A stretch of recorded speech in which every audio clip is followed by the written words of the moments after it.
You are not allowed to impose, through the government, your religious beliefs on others. That is not what religious freedom is about. That's not what our country rests on. Yeah. And as a democracy, we respect other democracies' abilities to self-police and self-regulate.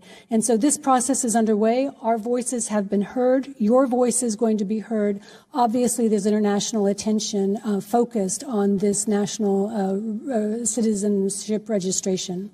Look, I've got to be honest with you. This is exactly what we need to see more of in Washington. Less political performance, more surgical truth. Omar tried to paint every single lawmaker of faith as a constitutional violator. Then, she tried to take a strategic ally, India, and paint them as the next totalitarian regime. In both cases, she got shut down. You are going to love this breakdown. We're going to dive deep into why the witnesses' arguments are so important for American principles, from religious freedom right here at home to diplomatic respect abroad. Smash that like button if you think facts should matter more than fiery rhetoric. Hit subscribe and the notification bell, because after we watch the full video, I want to hear your take in the comments. Let's roll the full video. Under our Constitution, we are prohibited from establishing religion, yes? Absolutely. Okay. That's what the establishment says. If you have members of Congress that are legislating laws in accordance with their faith in regards to abortion or LGBTQ or women or any of those things, that should be prohibited within our Constitution. You are not allowed to impose, through the government, your religious beliefs on others. That is not what religious freedom is about. That's not what our country rests on. Yeah. For many of us, religious freedom is extremely important.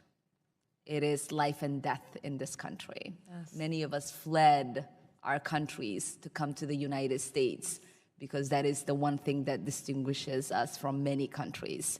But it's also important that we have a secular government and protect people's civil rights and access to those civil rights. And so I appreciate your testimony. Ambassador Wales, as you know, last month I led a letter to Ambassador Juster and Jones with you CC'd on it on the situation of Kashmir.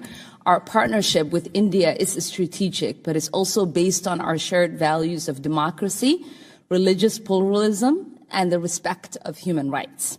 Under Modi and the BJP government, all of these mutual values have been threatened. And I think we have to understand the situation in Kashmir as part of an overall Hindu nationalism project of the BJP. So my first question to you is about the right of self-determination. Is the United States committed to emphasizing the centrality of Kashmir voices in determining the future of the Jammu and Kashmiri people? I would disagree with the characterization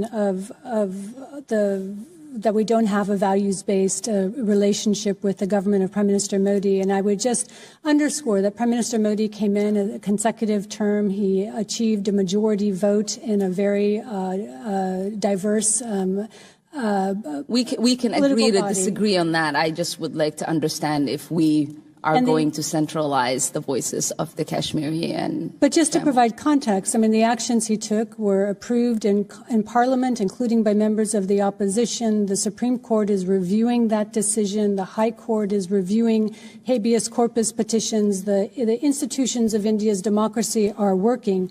We absolutely believe that Kashmiri's voice needs to be heard, that in any restoration, when there is restoration of a of an assembly, when there are state assembly elections, that's the way for Kashmiris to be able to register their views, also in peaceful assembly.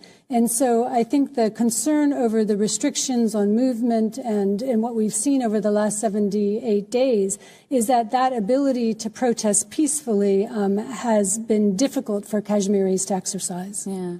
I mean, and the part of the reason I asked and the part of the reason I emphasize the context of the larger PGP project is because I think in both cases, the impunity we have seen for crimes against Muslims under the PJP was warming for such worse things to come. In Assam, almost 2 million people are being asked to affirmatively approve their citizenship. As my colleague and the chairman said, there have been official statements to the effect that no Buddhist, Christian, Sikh, or Jain refugees need to worry about their status. And so this is a clear anti-Muslim program. And I'm sure you've seen the same reports that the Indian government is starting to build camps in Assam, presumably to hold those who are unable to prove their citizenship. This is how the Rohingya genocide started. At what point do we no longer share values with India? Are we waiting for the Muslims in Assam to be put in those camps?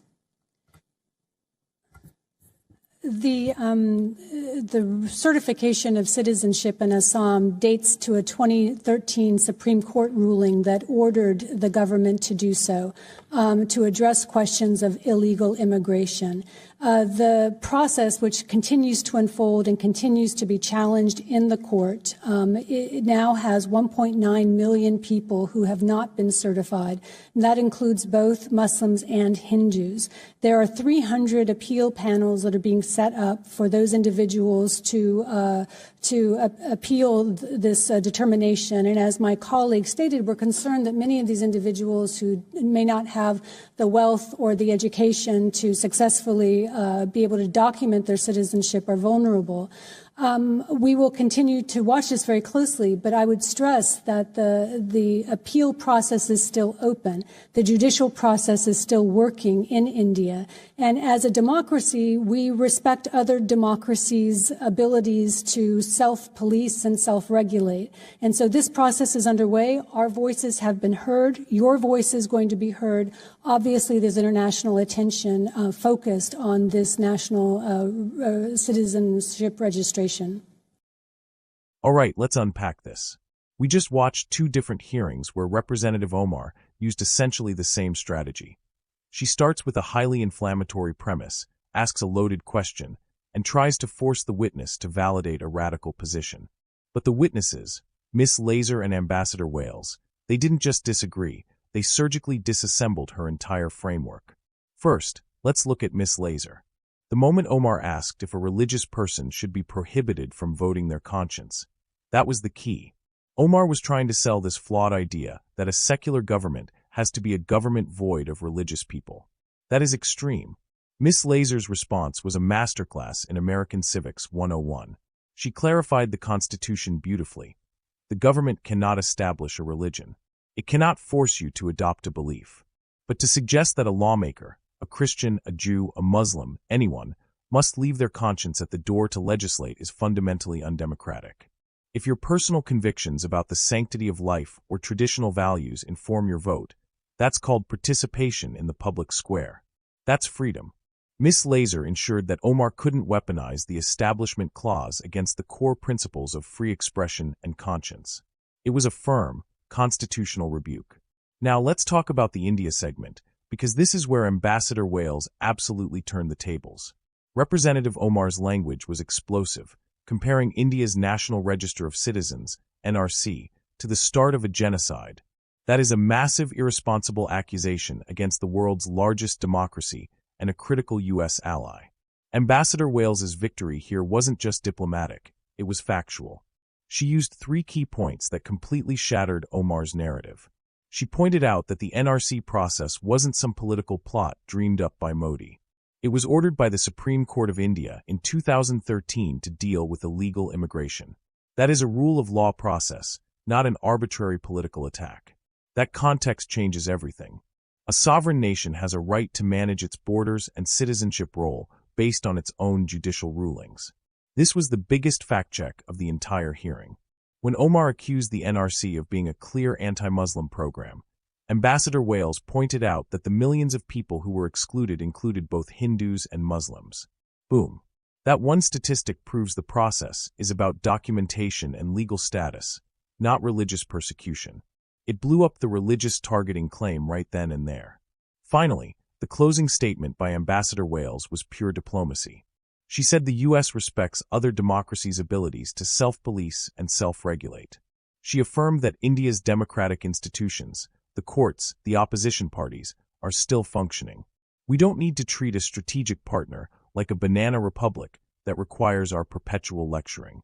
We treat them as an equal, a democracy, and allow their internal processes, however complex, to play out.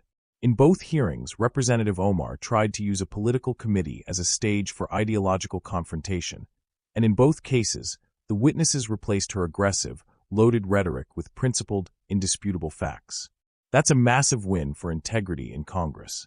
What did you think of these moments? Were the witnesses right to stand their ground on religious freedom and India's sovereignty? Let me know your thoughts in the comments below.